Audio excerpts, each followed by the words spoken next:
కూటమి కూలిపోయే సమయం ఆసన్నమైందని అందరికీ అండగా దండగా ఉంటామని చెప్పి భరోసా ఇచ్చారు. మన ముఖ్య అతిథి ఆర్థికపరమైనటువంటి సహాయాన్ని చేకూర్చవలసిందిగా సభను నిర్వహిస్తున్నాను.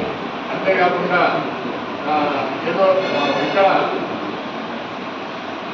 కౌలేపల్లి చెరువుకు సంబంధించి ఒక ఎక్స్పెక్ట్ విరాయితున్నటువంటి వ్యక్తి చెరువు చేపల సొసైటీ ప్రెసిడెంట్ ఆయన చెరువులో చేపలు వదిలేడు. తర్వాత చెరువులో చేపలు పట్టుకోకుండా అతను అడ్డుకున్నాడు. అతను అడ్డుకున్న వల్ల అక్కడ ప్రయాసం కూడా జరిగింది. తర్వాత అక్కడ ఆయన హాస్పిటల్లో ఉన్నప్పుడు పరామర్శించడానికి లోకేష్ రెడ్డి గారికి, అదేవిధంగా అధ్యక్షులు కదిరి నియోజకవర్గ సమన్వయకర్త జిఎస్ మక్బుల్ అహ్మద్ గారికి, జిల్లా అధ్యక్షుడు నవీన్ నిశ్చలన్న గారికి, భద్రభాస్కర్ రెడ్డి గారికి, కుల శ్రీనివాస్ రెడ్డి అన్న గారికి, శ్రీకాంత్ రెడ్డి గారికి, మురళి గారికి, తలుపుల కన్వీనర్ డాక్టర్ ఫయాజ్ గారికి, ఇక్కడ నియోజకవర్గ వ్యాప్తంగా విచ్చేసిన వైఎస్ఆర్సీపీ నాయకులు, కుటుంబ సభ్యులందరూ కూడా పేరు పేరున నా నమస్కారాలు తెలియజేసుకున్నాను. ఈరోజు మా జిల్లా అధ్యక్షులు ఏదైతే ఈరోజు కార్యక్రమం పెట్టామో, రాష్ట్ర వ్యాప్తంగా దాదాపు 60 రోజులుగా ఏ విధంగా హింసాకాండ, దౌర్జన్యాలు, కేసులు, భయభ్రాంతులకు గురి చేసే విధంగా సంఘటనలు జరిగాయో, ఈ సంఘటనలన్నిటిని కూడా దేశవ్యాప్తంగా తెలియజేసే విధంగా, ముఖ్యంగా ఢిల్లీలో ఉండే పెద్దల కళ్ళు తెరిపించే విధంగా మా యొక్క అధినాయకులు మాజీ ముఖ్యమంత్రి వర్యులు వైఎస్ జగన్మోహన్ రెడ్డి గారు జంతర్ మంతర్లో దీక్ష చేపట్టి, ధర్నా చేపట్టి ఈ రాష్ట్రంలో జరిగిన అరాచకాలు ఏదైతే 45 రోజుల్లో ఏదైతే అరాచకాలు జరిగాయో అవన్నీ కూడా దేశ ప్రజలకు తెలియజేయాలని చెప్పి ఒక ప్రధానమైన ఉద్దేశంతో జంతర్ మంతర్లో ధర్నా చేపడితే దేశవ్యాప్తంగా ఉండే ప్రధాన పార్టీలు ఏదైతే తృణమూల్ కాంగ్రెస్ దగ్గర నుండి ఏదైతే అన్ని పార్టీలు, సమాజ్వాదీ పార్టీ ఇలాంటి పెద్ద పెద్ద పార్టీలన్నీ కూడా విచ్చేసి ఈ జరిగిన హింస అన్నీ చూసిన తర్వాత మీ రాష్ట్రంలో ఇంత దౌర్భాగ్యమైన పరిస్థితి ఉండాలా, 45 రోజుల్లో ఈ విధంగా దౌర్జన్యాలు జరిగాయా, దీన్ని మేము తీవ్రంగా ఖండిస్తున్నాం, మీకు మేము మద్దతుగా మేము ఉంటామని చెప్పి నిజంగా వైఎస్ఆర్సీపీ కుటుంబ సభ్యులకందరూ కూడా ధైర్యం పోసిన మన దేశ నాయకులకందరూ కూడా పేరు పేరున ధన్యవాదాలు తెలియజేసుకుంటూ, ఏదైతే ఈరోజు ఉండే పరిస్థితుల్లో ఎక్కడ కూడా ఎవరు భయపడాల్సిన అవసరం లేదు. మన లోకేష్ రెడ్డి అన్న గారు పూర్తిగా క్లుప్తంగా మీకు వివరించడం జరిగింది. ఈ నియోజకవర్గంలో జరిగిన దాడులు కానీ, ఈ నియోజకవర్గంలో జరిగిన ఇబ్బందులు, కేసులు ఇవన్నీ కూడా ఆయన క్లుప్తంగా వివరించడం జరిగింది. కానీ కేసులకు, దాడులకు భయపడి రాజకీయాల్లో ఎవరు భయపడే ప్రసక్తి లేదు. రాజకీయాల్లో సహజం, అధికార పక్షంలో ఉంటాం, ప్రతిపక్షంలో ఉంటాం, కొన్ని ఇబ్బందులు ఉంటాయి, దాన్ని అన్ని కూడా ధైర్యంగా ఎదుర్కొంటాం, పార్టీ కోసం పనిచేస్తాం. ఎక్కడ కూడా ఎవరు అధికారపడాల్సిన అవసరం లేదు. మనకందరూ కూడా అండగా, మన నియోజకవర్గంలో మేమందరూ కూడా మీకు అండగా ఉంటాం. మాకందరికి కూడా అండగా మా అధినాయకులు వైఎస్ జగన్మోహన్ రెడ్డి గారు ఉన్నారు. వైఎస్ఆర్సీపీ కుటుంబ సభ్యులందరూ కూడా ఈరోజు ఉన్నారు. మీరు చూసారు, దాదాపు ఎన్నికలు 40% ఓట్ పోలింగ్ కేవలం ఒకే ఒక పార్టీకి వచ్చింది. అది కేవలం వైఎస్ఆర్సీపీ పార్టీకి, జగన్మోహన్ రెడ్డి గారి నాయకత్వం మీదనే ఈరోజు 40% ఓట్లు కూడా మేము తీసుకోవడం జరిగింది. కాబట్టి ఎక్కడ కూడా ఎవరు అధైర్యపడాల్సిన అవసరం లేదు, ఎవరు భయపడాల్సిన అవసరం లేదు. అందరికి కూడా అండగా మేము ఉంటాం. కాబట్టి ఈరోజు ఏదైతే 45 రోజుల్లో దౌర్జన్యాలకు దిగి గాయపడిన వారికి కూడా మా యొక్క అధినాయకుడు జగన్మోహన్ రెడ్డి గారు 5 లక్షల రూపాయల నుండి 50,000 వరకు కూడా అందరికి కూడా తీసుకుంటూ వస్తున్నారు. ఇందులో భాగంగానే కదిరి నియోజకవర్గంలో కూడా దాదాపు మన ఏదైతే మెగా అంజద్ గారు నడి రోడ్డులో ఆయన మీద దాడి చేయడం జరిగింది. ఆయనకు అదేవిధంగా తలపుల మండలం జడిపల్లి చంద్రకృష్ణారెడ్డి మీద కూడా దాడి చేయడం, ఇవన్నీ సంఘటనలు మా నాయకుడి దృష్టికి పోయిన తర్వాత వారి కుటుంబానికి కూడా తలా 50,000 రూపాయలు నేను ఇస్తున్నానని చెప్పి ఈరోజు జగన్మోహన్ రెడ్డి గారు మా నవీన్ ఇస్తానన్న జిల్లా అధ్యక్షుడు గారి చేతుల మీదుగా ఇవ్వడం ఇక్కడ రావడం జరిగింది. కాబట్టి ఇంకా చాలా మంది సంఘటనగా జరిగిన సంఘటనలు కూడా మా నియోజకవర్గంలో జరిగిన సంఘటనలు కూడా అధినాయకుడికి పార్టీ దృష్టికి తీసుకెళ్లి వారికి కూడా అన్ని విధాలుగా ఆదుకోవడానికి వారికి కూడా పార్టీ అండగా ఉండడానికి జిల్లా అధ్యక్షుడు కానీ మనం కూడా అందరూ కూడా సహాయ సహకారం అందిస్తామని తెలియజేసుకుంటూ నాకు అవకాశం ఇచ్చిన మీ అందరూ కూడా పేరు పేరు ధన్యవాదాలు చేసుకుని సెలవు తీసుకున్నాను. తెలుగుదేశం ప్రభుత్వం కూటమి ఏర్పడిన తర్వాత ప్రభుత్వం ఈ రాష్ట్రంలో అరాచకాలు, హత్యాకాండ, దౌర్జన్యాలు చాలా ఎక్కువైపోయినాయి. దానిలో భాగంగా కదిరి నియోజకవర్గం తలుపుల మండలంలో పెరిగిపల్లిలో మన చిన్న కృష్ణారెడ్డి అన్నకు దాడి జరిగింది. అదే కాకుండా మన సోషల్ మీడియా మీద అంజనన్న పైన కూడా దాడి జరిగింది. మొదటిసారిగా ఎలక్షన్ తర్వాత మన నాయకులు జగన్మోహన్ రెడ్డి సార్ పులివెందులకు వచ్చినప్పుడు నేను పోవడం జరిగింది. దాని ముందే ఈ 2 దాడులకు రిలేటెడ్ ఏవైతే వీడియోస్ ఉన్నాయో మరియు ఫొటోస్ ఉన్నాయో నేను పంపడం జరిగింది. మళ్ళీ నేను పులివెందులకు పోయిన తర్వాత సార్ అడిగినారు ఏం జరిగింది ఏమంటే ఇదంతా చూపించడం జరిగింది. దానికి నేను ఆయన స్పందించి తప్పకుండా వైఎస్ఆర్సీపీ పార్టీ తరఫున వాళ్ళకు సహాయం చేద్దాం, అండగా నిలబడదామని వాళ్ళు ఆ రోజు చెప్పినారు. ఆయన ఆ రోజు చెప్పిన విధంగా 50,000 ఆర్థిక సహాయం మన పార్టీ ఈరోజు 2 చెక్కులు వాళ్లకు అందజేస్తా ఉన్నాం. అదే కాకుండా ఏవేవే గొడవలు జరిగినాయో, ఎక్కడెక్కడ దాడికి దిగినారో వాళ్ళకి తప్పకుండా వాళ్ళ అన్ని డీటెయిల్స్ మేము తప్పకుండా పార్టీకి పంపుతాం. అక్కడి నుంచి వారికి ఏ సహాయం అందజేయాలో అవన్నీ దానికి కానీ మేమంతా తోడ్పడతామని,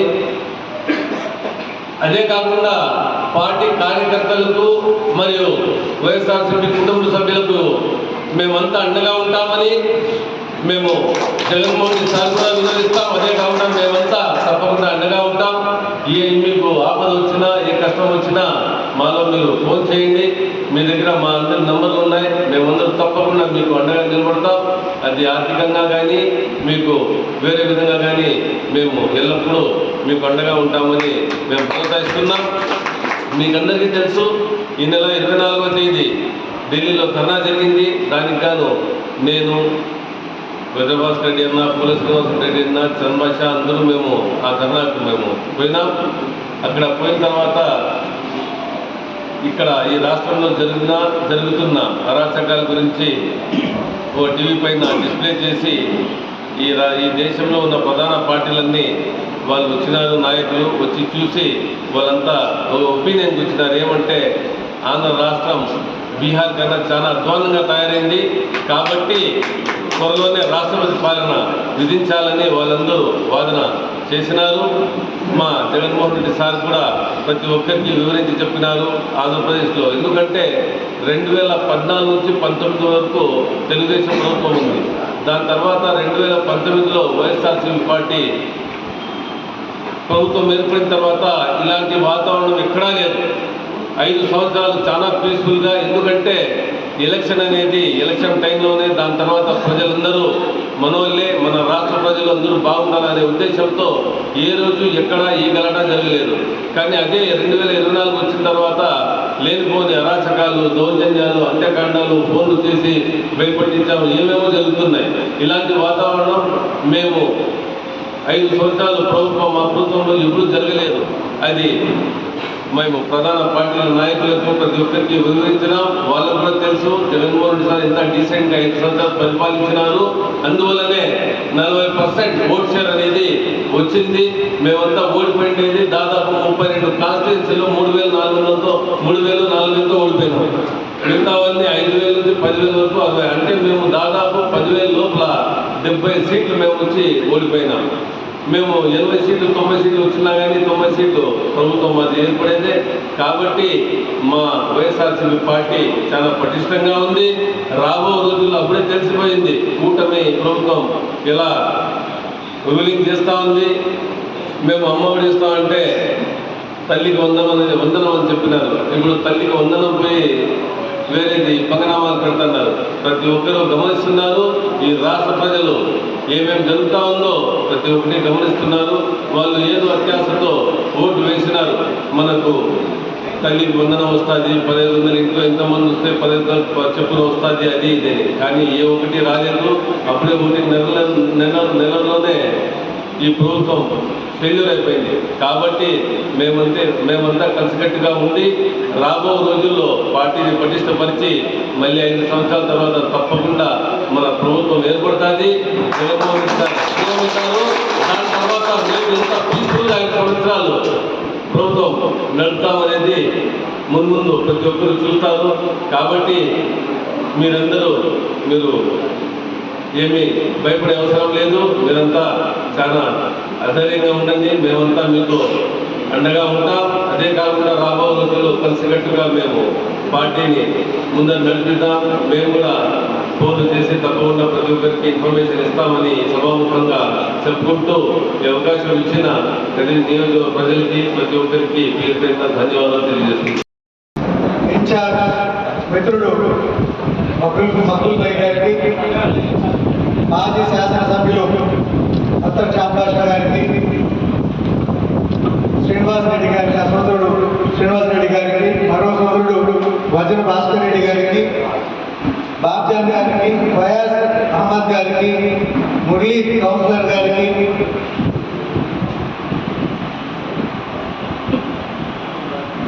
ఇక్కడికి ఇచ్చేసినటువంటి కౌన్సిలర్లకు, ఎంపీటీసీలకు, సర్పంచ్లకు, పార్టీ మండల కన్వీనర్లకు, మొన్న జరిగినటువంటి ఎన్నికలలో పార్టీ అభ్యర్థి అయినటువంటి మక్బూల్ గారిని గెలుపు అంచుల వరకు తీసుకుపోయినటువంటి కార్యకర్తల దేవుళ్ళందరికీ కూడా తల వంచి నమస్కరిస్తూ ఈరోజు నేను ప్రగాఢంగా బాగా అనుకున్నా మొన్న జరిగిన ఎన్నికల్లో. ఆ రోజు ఇమీడియట్గా ఒక మైనార్టీలకు సంబంధించిన ఒక సబ్జెక్ట్ పైన మాట్లాడాలని పార్టీ సెంట్రల్ పార్టీ ఆదేశిస్తే ఆ రోజు నేను హిందూపూర్ నియోజకవర్గంలో పార్టీ కార్యక్రమాలు మైసిరా హిందూపూర్ కంప్లీట్ చేసుకొని ఇక్కడికి రాత్రి 10:30కి వస్తే దాదాపు 2000 మంది ఉన్నారు ఇక్కడ ఇదే కార్యాలయంలో. నేను ఆ రోజు మనసులో వెంటనే అనుకున్నా, ఖచ్చితంగా మక్బూల్ ఈసారి 100% గెలుస్తాడు. నాకు ఇంకొక నమ్మకం ఏమంటే 2014వ సంవత్సరంలో మేమందరం, నేను కానీ అత్తర్ చాంబాష కానీ, మేమందరూ ఆ రోజు శాసనసభ స్థానానికి పోటీ చేసినప్పుడు 14 నియోజకవర్గాల్లో కేవలం 2 నియోజకవర్గాలు మాత్రమే గెలిచాయి. ఒకటి అత్తర్ చాంబాష గారు, ఒకటి విశ్వేశ్వర రెడ్డి గారు. మరి పార్టీ కొత్తగా స్థాపించినటువంటి ఆ రోజుల్లోనే అత్తర్ చాంబాష గారికి ఇక్కడ ఉన్నటువంటి పార్టీ కార్యకర్తలు అయితేనేమి, నాయకులు అయితేనేమి, అభిమానులు అయితేనేమి ఆయన గెలుపుకు విశేషంగా కృషి చేసి గెలుపుని అందించినారు. 19లో అదే రకంగా పార్టీ అభ్యర్థిని గెలిపించినారు. 24లో సత్యసాయి జిల్లాలో నాకు బాగా నమ్మకం కలిగినటువంటివి 3 నియోజకవర్గాలు: కదిరి, ధర్మవరము, మడక్సిర. ఈ 3 నియోజకవర్గాలు 100% మనం గెలుస్తున్నామనే విషయాన్ని కూడా పార్టీ వారు నన్ను అడిగినప్పుడు, నేను మీ జిల్లా నుంచి ఎన్ని గెలుస్తున్నానంటే 3 అయితే 100% గెలుస్తున్నాం, పుట్టపర్తి గెలుపు అంచుల్లో ఉంటుంది అనే మాట నేను చెప్పడం జరిగింది. కానీ మనం ఒకటి అనుకుంటే దేవుడు ఇంకోటి అనుకుంటాడు. కానీ ఈరోజు గెలుపు సాధించిన వాళ్లకు అది గెలుపు కానే కాదు. ఎందుకు ఈ మాట అంటున్నానంటే, నా స్వశక్తితో, నా పార్టీ బలంతో నేను గెలిచినప్పుడు అది గెలుపు అవుతుంది.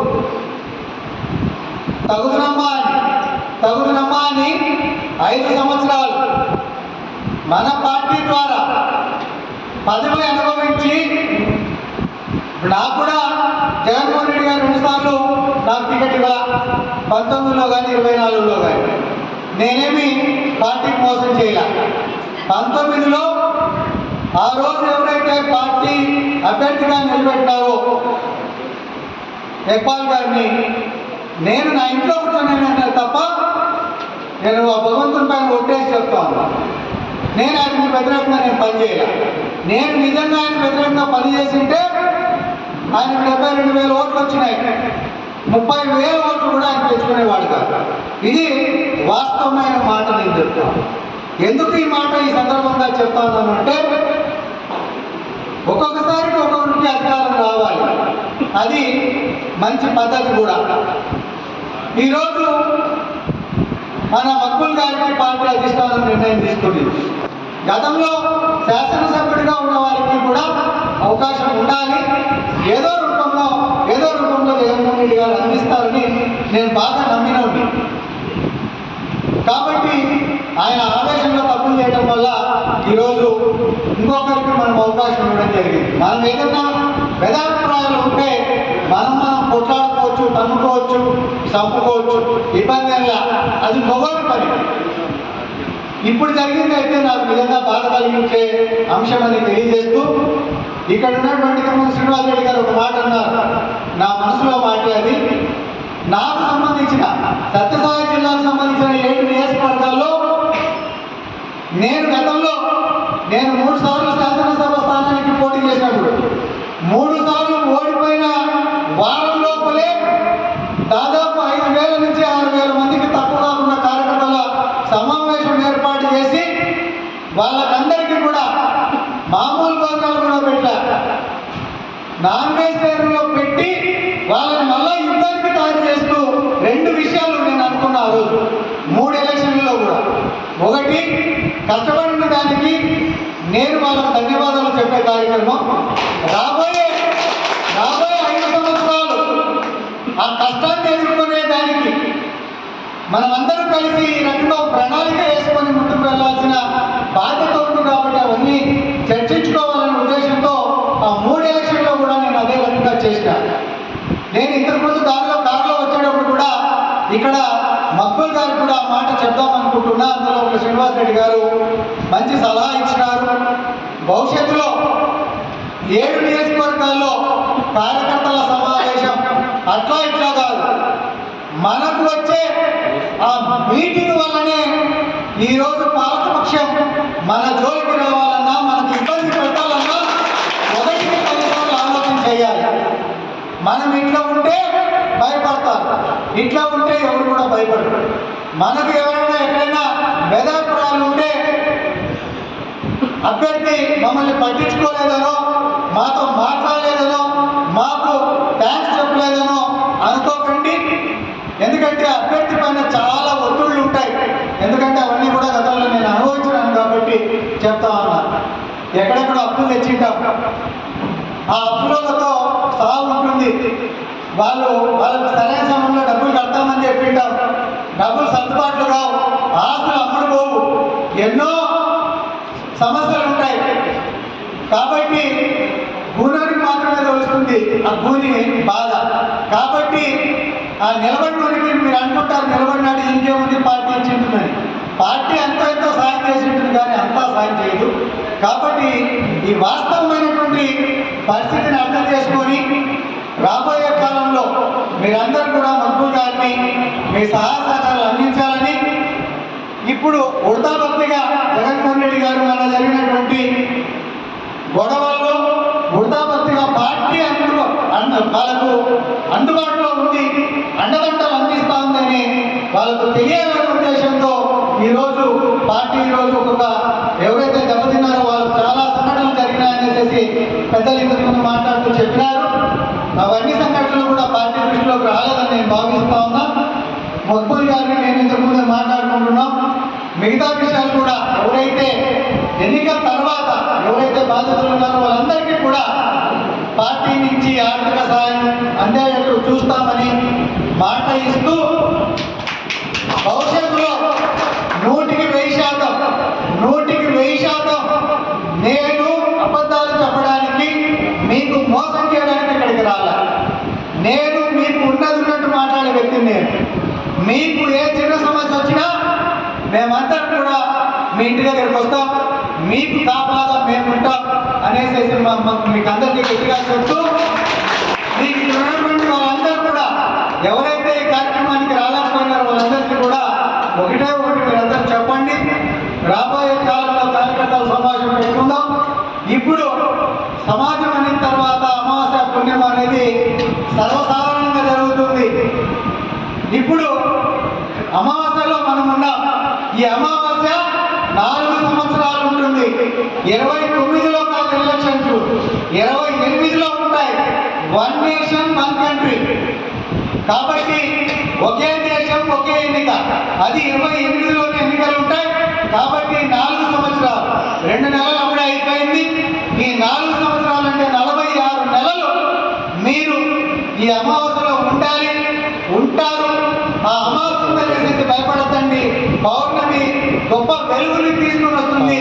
ఆ వెలుగు వల్ల ఈ పార్టీలో ఎవరైతే నమ్ముకున్నారో వాళ్ళ జీవితాల్లో కూడా మంచి వెలుగు వస్తుందని మీకు ఈ భగవంతుడి భాషలో నేను మాట ఇస్తూ నాకు అవకాశం ఇచ్చినటువంటి కదిరి నియోజకవర్గ పార్టీ కార్యకర్తలందరికీ కూడా తల వంచి నమస్కరిస్తూ సెలవు తీసుకుంటున్నాను. అంటే మన అదృష్టంగా భావిస్తున్నాం. పార్టీ అతనికి చేయులుగా 50,000 రూపాయలు చెక్కును నాయకుల చేతుల మీదుగా నవీన్ సార్ గారు